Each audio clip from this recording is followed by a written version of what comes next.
Para evitar danos nas embarcacións por culpa das fortes mareas, a Xunta instalou diques de contención á entrada do Porto do Xufre para protexer os barcos. Unha medida que funcionou, pero que agora a Xunta quere mellorar, xa que a pesar de frear o mar, os barcos víase afectados polas fortes rachas de vento.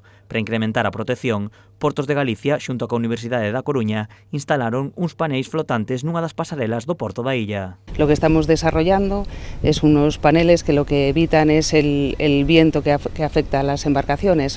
Lo que es el oleaje está protegido con el dique de abrigo, pero hay en algunos momentos, en algunas circunstancias especiales o concretas, ¿no? o algunas tal, se produce un importante batida por el viento de las embarcaciones que hay aquí.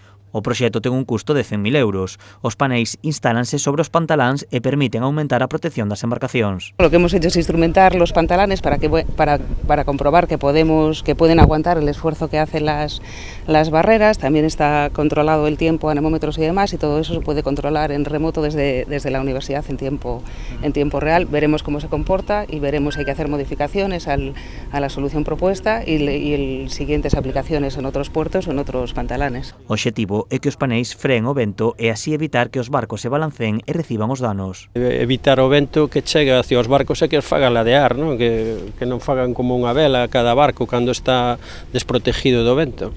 O proxecto estará a probas na illa ata principios do ano que ven. Se os paneis funcionan, a iniciativa levarase a cabo no resto de pantaláns do Porto do Xufre e noutros portos de Galicia.